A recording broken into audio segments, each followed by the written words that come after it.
see you dance like me. You gon' sweat your outfit out tryna dance like me.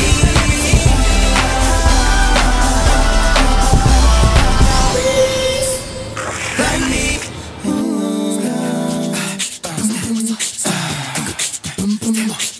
Out of all the matoran and toa in the Bionicle universe, you'll never find one quite like Nuparu.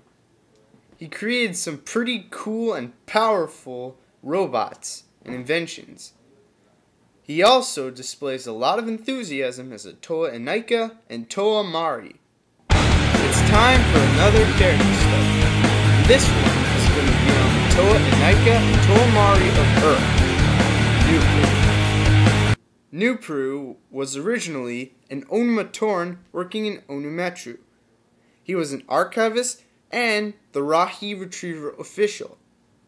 But his dream was to create inventions. He would often sneak into the sub-levels of the archives to design his inventions. His first invention was the Kralhi, which was a law-enforcing robot.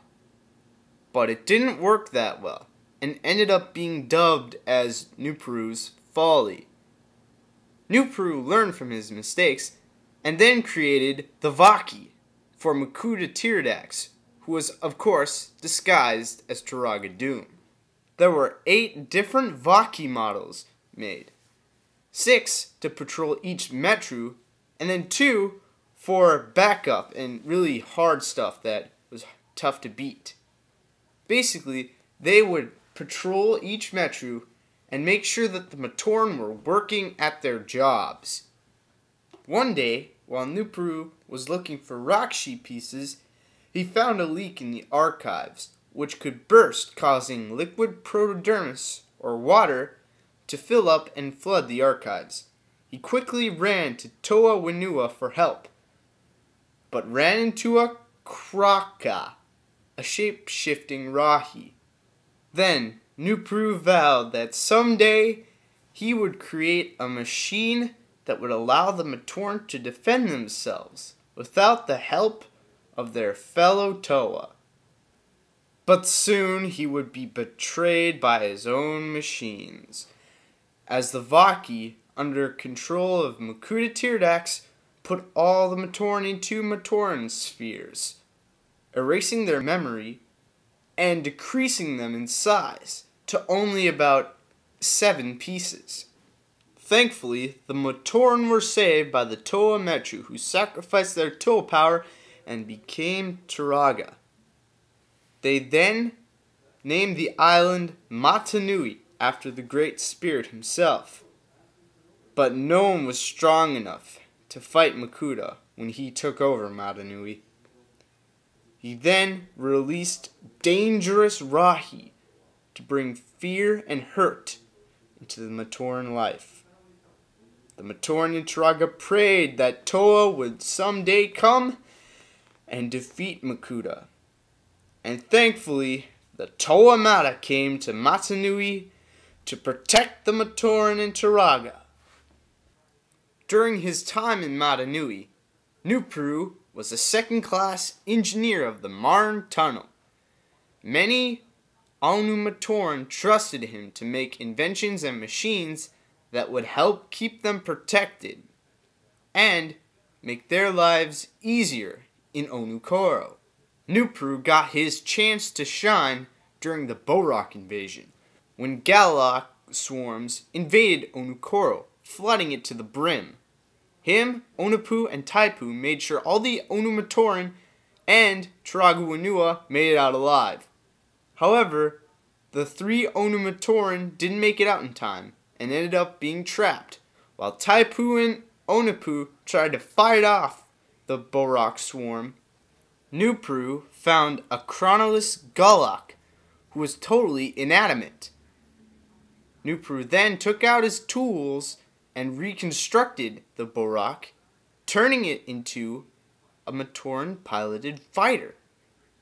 He then used it to fight off the Galak, and used it to break the cave down so that they could escape.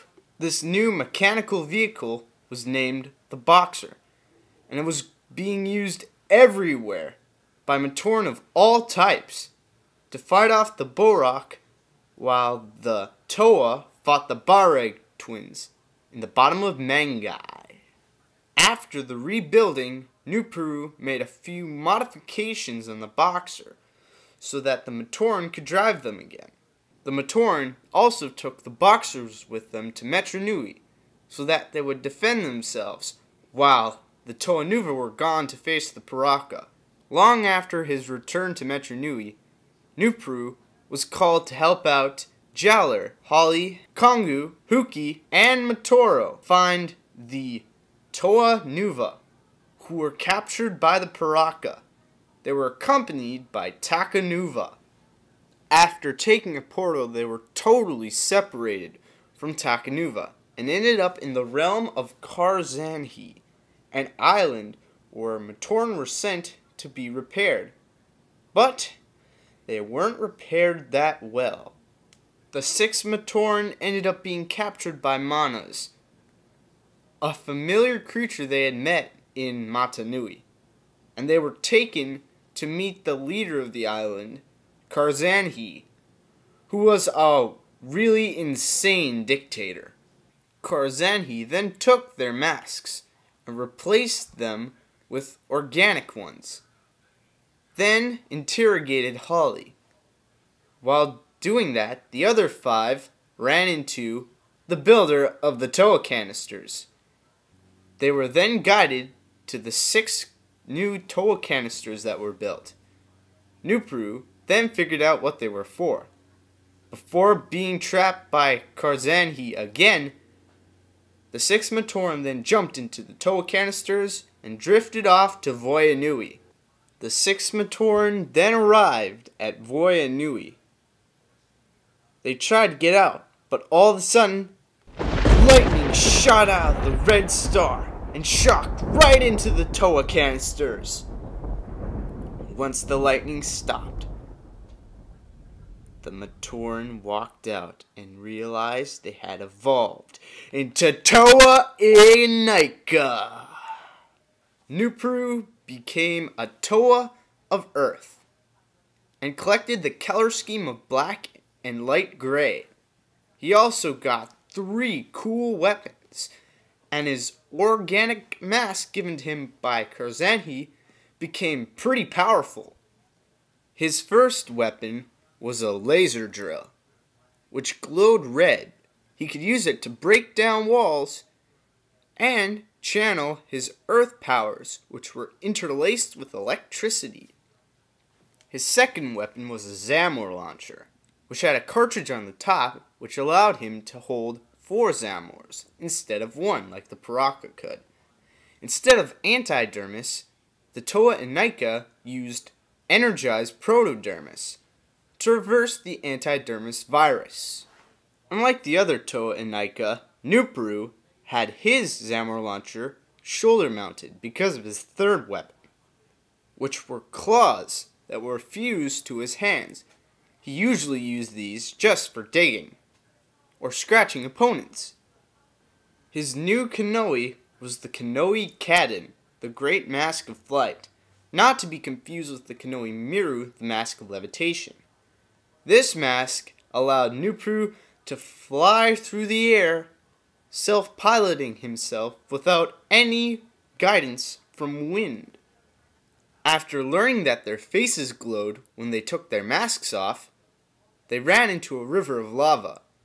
Nuparu then used his Kanoi Kadin to carry each Toa across the lake.